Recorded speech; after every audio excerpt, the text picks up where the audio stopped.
Is it a good idea to topple secular dictators, and what happens when we do? I think when Hussein was toppled, we got chaos. We still have chaos in Iraq. I think it emboldened Iran. I think we now have the rise of radical Islam in Iraq as well. But I think the same question, to be fair, ought to be asked of Hillary Clinton. If she ever takes questions, they should ask her, was it a good idea to invade Libya? Did that make us less safe? Did it make it more chaotic? Did it allow radical Islam and ISIS to grow stronger? All right, there you go.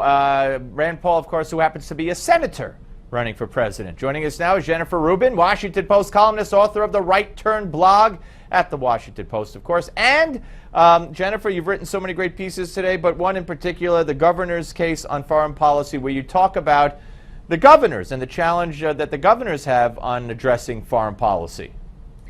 I think thanks for having me, by the way.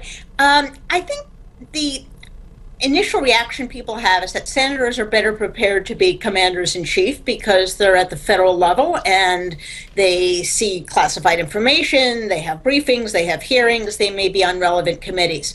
But when you think about it, the candidates are not auditioning for Secretary of State. They're auditioning to be the decider, as George W. Bush put it.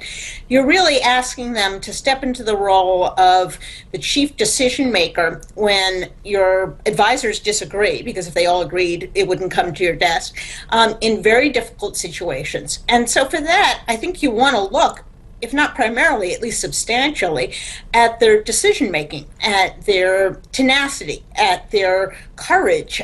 When the New York Times is screaming at them and people are calling for their heads, do they stick to their guns? Do they adapt when the facts do change?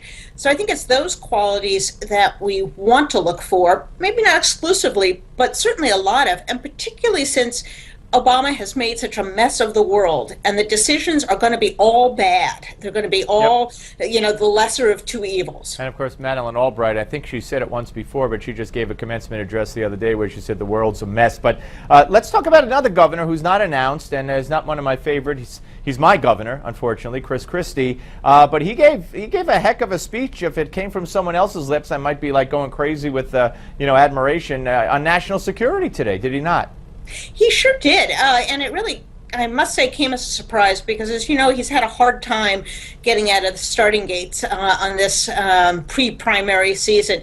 But he gave a really detailed, granular speech, serious speech, looking at three pillars of his national security, which is, number one, information gathering, number two, properly funding our military, number three, maintaining our alliances.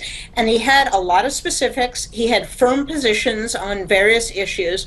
So I think it was an impressive speech in a lot of ways. And you sort of wonder where that guy has been. If he could be that way most of the time or more of the time, he could perhaps get himself back into it. I don't know if that's possible at this point. All right, you also wrote another piece today. I think I got count 5 so far that I have in front of me that you wrote, which is why you always have to go to the Right Turn blog at the Washington Post, because Jennifer, you can't keep up with her. So the column is called, "So Why Has Obama Been Hammering Israel for So Long?"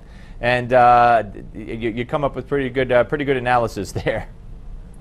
I'm sorry, I didn't hear the last part of the question? No, I was going to say you come up with an excellent analysis and review of the situation with Obama and the Palestinians and remaining a Jewish state and his reason and the whole thing.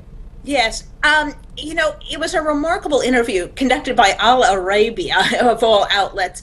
And he sort of confessed that all this banging on Israel, all this excoriating of Bibi Netanyahu has been really fruitless, because he says right in this interview, we're not going to have peace in the Middle East until the Palestinians recognize Israel. So what's been the obsession with the peace process all along? I don't know. The interview was remarkable in a lot of ways, none the least of which was that he seems to be just terribly upset that things are so bad in Syria, and gosh, we can't go in now.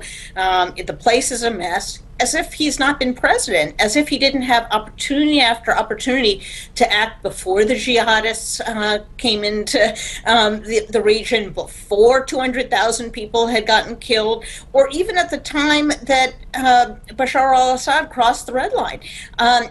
continues to act as if he is an observer in his own administration. Right. And Jennifer, and by the way, great point about, why if it's all about nothing could happen until the Palestinians recognize Israel, well, then why don't you press Obama, stop calling him a great man of peace? That's one thing. But also, he does the same thing with poverty and with Baltimore and the cities. And I mean, you would think he just came into office. Yes. I don't think he's ever gotten away from thinking of himself as a community organizer. Yep. I think perhaps he was the, dog that caught the buzz. He never expected to be in this position. And because he's governed so poorly, he doesn't really want to claim ownership of anything that's happened during his administration. It's all there, folks, at the Right Turn blog at the Washington Post. Jennifer Rubin, thank you as always. My pleasure. Take care. Give Me Five is next, folks. Do not go away.